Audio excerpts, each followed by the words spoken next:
Hello, students. I asked you to write questions for the Unit 1 quiz, and you'll ask me some questions at the end of each quiz. So I'm going to do my best to answer these questions, and we talk as fast as I can because there's 30-something questions. Please follow up with me if you'd like to discuss any of this more. So the first question is about meat and dairy-based diet and whether it has a negative impact on the environment. So on the short, I want you to think about thermodynamics, what we were exploring in lab, that eating lower on the food chain is more energy efficient because you're eating the primary producers who are collecting the energy from the sun.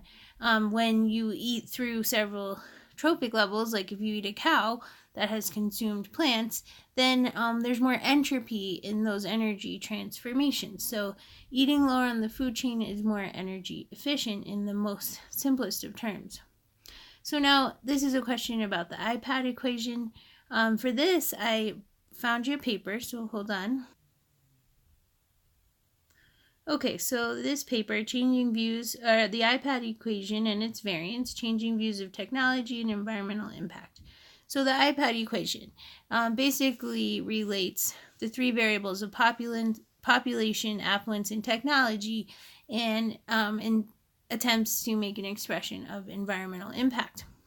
So what I want you to think about is that this theory of impact was started almost 50 years ago at the mid-20th century, like most of our environmental legislation.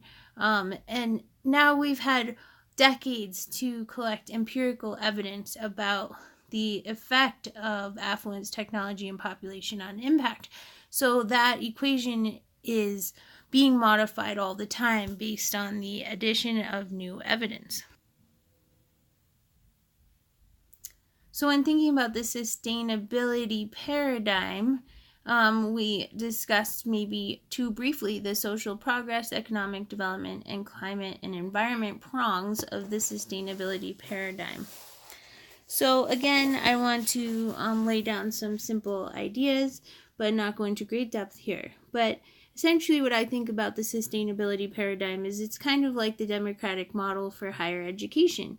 This idea that we have a noble society in which we're going to operate for the benefit of all, even if that means that we each individually get a little bit less.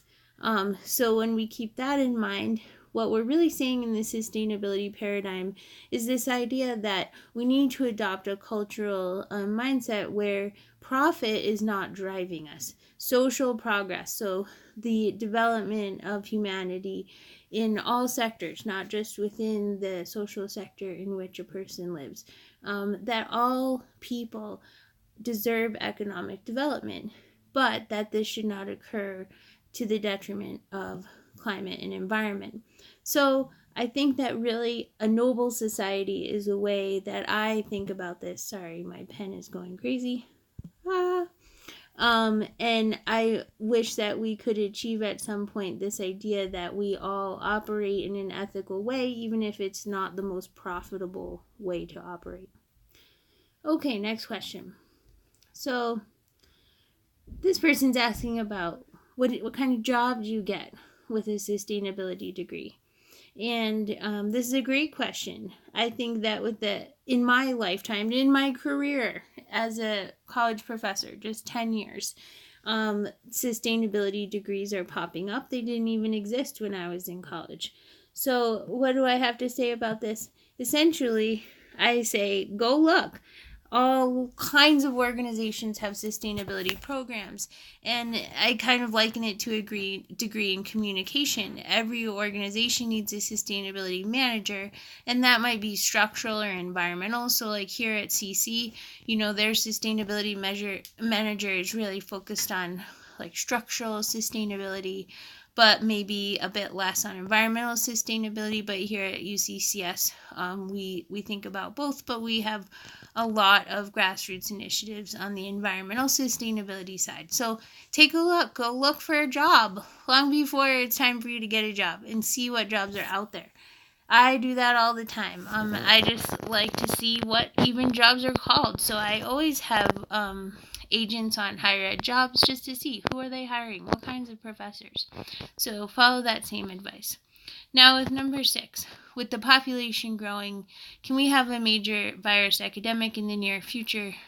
And if so, will it cripple the world's population? Yes, and yes, that's happening already. So every single year, because the human population is more densely habituated, essentially when we do get a virus, we pass it very quickly. And what we're finding is that there are many more viruses that are born in non-human organisms that are coming over to the human biome, causing us all sorts of issues.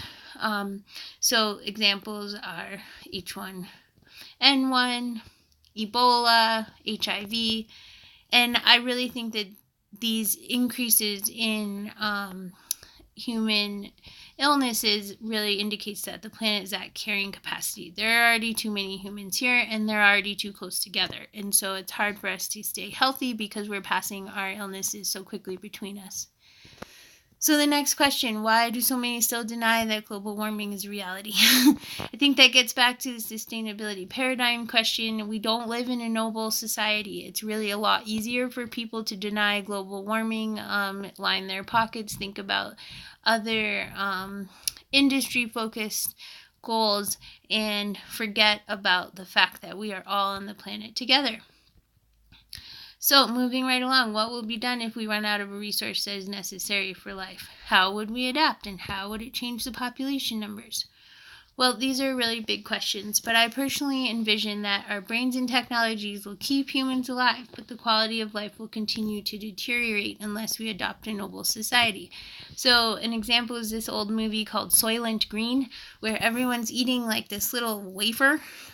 So I'm sure there are ways that we can create nutrition for ourselves, but whether or not we'll live in a beautiful naturalistic society, that's left to be determined. So, do you think the new upcoming generation is more aware? All right, this question I could talk about all day.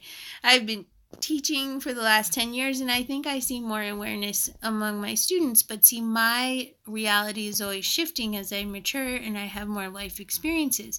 So, I don't know, because now I'm 39 and the youngest adults in college are about half my age. So I try to think about what I was thinking when I was 18 before I ask what a young adult might be thinking now. But essentially, I don't know. I can't answer the mental framework for an 18-year-old today. But I can say that it seems that from my perspective, students are becoming more aware over time. What are some good examples of reliable online resources? Well, I give everyone the same advice that you should limit every Google search to site:/.edu so you pull up only web pages created by academic institutions. Don't use sites that have ads on them. That's a quick marker that the site is built to sell ads, not to teach you about science. In contrast, you can look up science organizations, and their information will have the mission of science education. So that is more reliable. So, next question, how do different plants reproduce differently, and how can you tell which ones reproduce which way?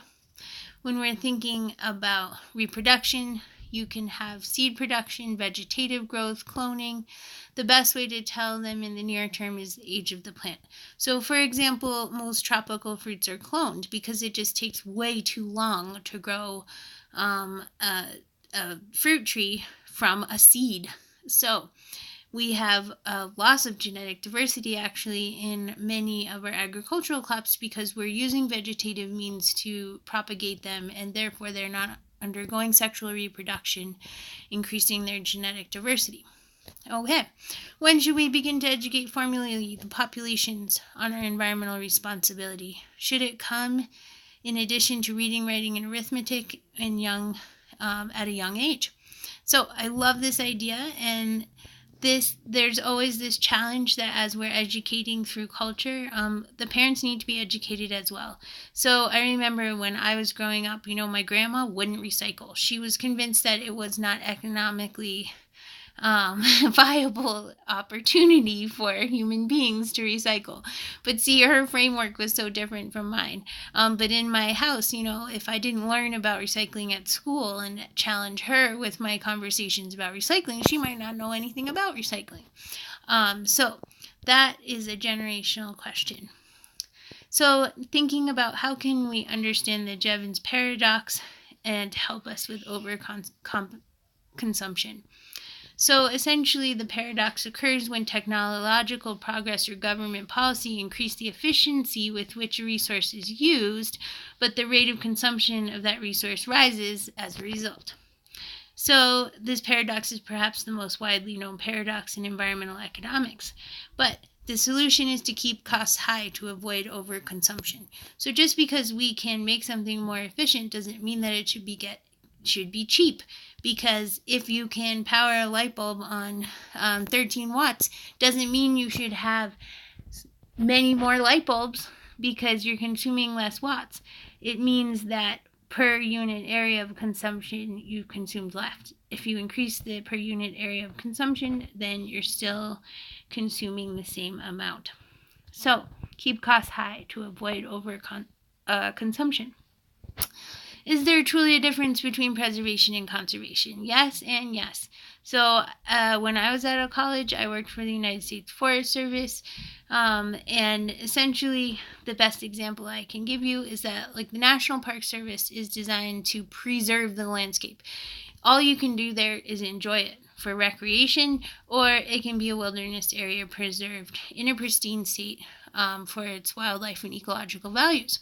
In contrast, the mission of the U.S. Forest Service is conservation. So in addition to recreation and spiritual wellness and wilderness preservation, in the Forest Service lands, you can also graze cattle, you can extract mineral resources, you can do all sorts of things that are thought to, be okay. Essentially, they're wise use principles. You can use the landscape, but you cannot hurt it.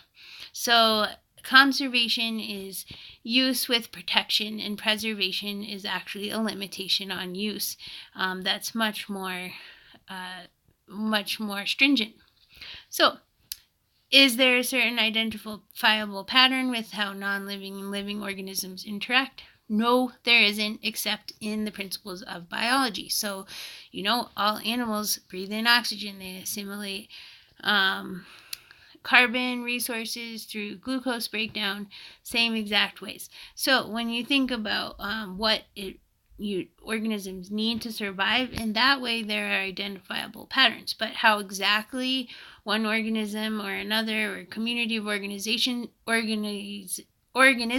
is going to interact with the environment, the non-living component, no, that's the beauty of ecology. It's extremely complex, and every example really is hard to generalize to a larger picture because there are so many variables. Are there other ways in which the government can control population? Well, depends on the government, right? If you live in a democracy, there are limited ways because we have rights. If you live in some kind of other government, the government can pretty much tell you what you can and can't do. So there are many ways in which a government can control population, but it depends on what kind of government it is. So in what ways can we assist as individuals with sustainability? Well, we can model the way. When I was a lot younger, I took a course on leadership at Colorado Mountain College called the Leadership Summit, I think is what it's called. Used to be run by the Keystone Center, and now it's run by CMC. And we read this book called The Leadership Challenge, and one of the tenets of leadership is to model the way. So how can we assist? We can live our lives in ways that demonstrate to other people how to be sustainable. 18. I wonder how much damage humans have done to the first 10 to 20 feet of topsoil. Tons of damage. Most of the first 10 to 20 feet of topsoil isn't even there anymore because of our heavy tilling agricultural principles. So specifically when we're thinking about water and storm systems diverting water, one thing that has become really present in my mind is this idea of the antiquity of the system. So just the pipes themselves can become contamination issues when they're really old. But do we want to live in a society where we're constantly building new and throwing out the old? No. So there are some really hard conversations to have there about reuse and recycling and contamination and building new, more efficient and clean systems. So how do we demonstrate to people that climate change is something that exists and cannot be denied? Any thinking adult should not question climate change because their own life experience is evidence of it. I have been living on the planet for almost 40 years. I can tell you the weather is far more erratic. There are so many things that are different about the average temperatures I've experienced. Okay, the idea that climate change doesn't exist, well, that's someone who's not paying attention. Do you think population control is already in effect? Philosophically speaking, yes. I mentioned carrying capacity. So when there are too many humans in close proximity or any organism, the rate of illness increases because the rate of transmission between individuals is higher. So I think we're at carrying capacity. I think the quality of life is going to deteriorate from here on out, but we are going to continue to see illness as a driving population control if behavioral changes are not getting it done. So is there another population control issue? Question. So various ways you could control the population relate to laws that can be created. How about the medical system? If the medical system is not stable and robust and sustainable, then people are going to get sick, just as I mentioned before. Also, typically when people have more money and a country becomes more affluent, they have less children. So that's a form of population control. What is the major concern of the environment in the present day? Personally, I'm a plant ecologist. I think it's the displacement of plants that harness the sun's energy. So remember that before we had plants in the oceans, photosynthetic organisms, we didn't have an oxygen-rich environment. So if we had the demise of plants on the planet, then it would be hard to breathe. Basically, the biological systems associated with Anomalia would cease to exist in a environment where we didn't have plants photosynthesizing and producing oxygen as a byproduct. Will we discuss the colonization of Mars as a solution to environmental protection and conservation in this class? What is your opinion? Well, I personally think that, sure, we can talk about Mars at any time. I personally think that's not a right solution. That's like going to someone else's backyard and not solving the problem. But also, think about the incredible amount of energy it takes to explore Mars. So we're causing a massive amount of pollution in our effort to bail out of this planet to go to a different planet to live, which we already know is not inhabitable as in its current state. So, seems like a lot of wasted energy to me. All right, interdisciplinary aspects of environmental science.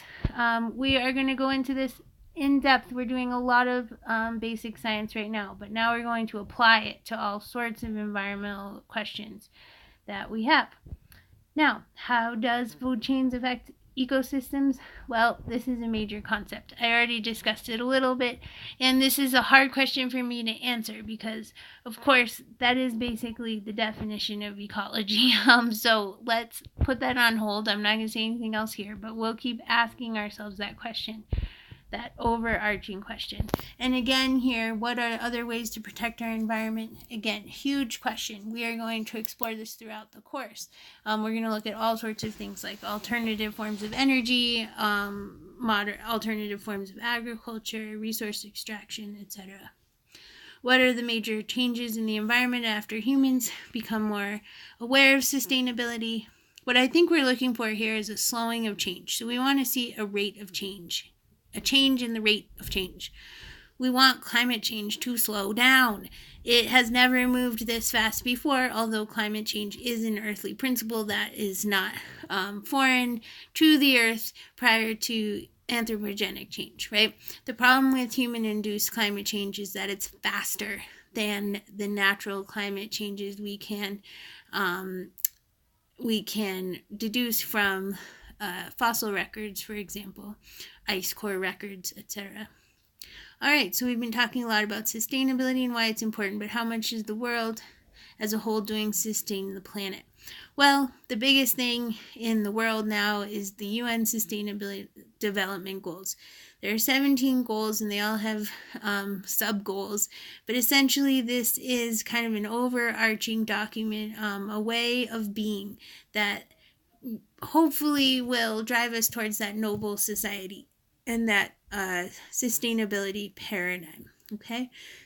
In addition, the UN Sustainable Development Goals is not a legislative action, but something like the Kyoto Protocol gets a little bit closer to forcing through collective consensus environmental protection and sustainability. And is it us against the government, or are we working together? Well, I think we're working together, right? We elect our officials and the power is in our vote.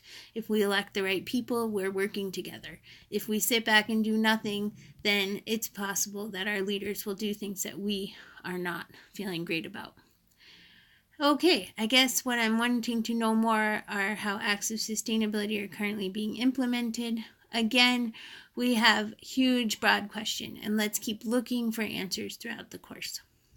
Are we going to use any formulas in the course? Yes, we'll look at the diversity indices, we'll look at population models, we'll look at all sorts of small mathematical formulas, but I promise I will give you lots of instruction for that.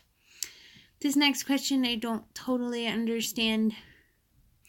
In regards to sustainability, what are different ways scientists preserve the environment? Well, as a restoration ecologist, I'm going to say we study how to fix the environment, right? Remediation is how we fix environmental contamination problems. Restoration is more related to the plants and flora. Okay, and then also scientists study renewable energies. There are really many ways that scientists are working to preserve the environment, but they are collectively generalized as ways to find new knowledge, create new knowledge with research. Okay, we've learned about the justifications as to why we should conserve, but we never really learned the specific way of how we actually preserve it. Well, that's going to be a legislative preservation. So thinking back to my National Park Service versus USFS Service, United States Forest Service conversation before, those are legislative actions. The public lands are designated as such through actions of Congress. Do all experiments need a control group? Is it possible to not have a control and still have a successful experiment? Yes. So we haven't really talked about like how research links together, but if you think about the scientific process, the first step is observation. So in ecology, typically ecological studies begin with an observational study where you just go out and measure what's already there. And that helps you to develop the variables for a more applied experimental study in which the control would be the natural environment and the experimental variables would be ways that you manipulate it. While certain species have become extinct as a result of global warming, we have discovered any new species? Not to my knowledge, but generalist species are favored in a changing environment. So if an organism has more general requirements for survival, then as their habitat shifts, they're able to survive and reproduce. So organisms like humans and cockroaches, we're really good at being generalists, but there are several other plant species, for example. There's lots of pioneering plant species, non-native species, that are doing just fine in the face of climate change. If average global climate change or temperatures continue to rise, how many more years will humans have? Who knows? This is what climate change is all about. It's all modeling. We can't really answer these questions specifically. We can only put all the data and numbers and information into a model, which is basically just a really fancy mathematical equation to predict how climate change will affect us over time. But we cannot answer specifically on a drop dead year or date or anything like that. Finally, have there been any known projects that are aimed at reducing the amount of carbon in the atmosphere? Yes, there's a lot. We'll discuss those in more detail, but on the quick, there's a lot of effort to try to create a grain-based agricultural system that's perennial. So when you till the land and you turn in all the plants every year, you're really releasing that carbon back into the atmosphere as carbon dioxide. But if you can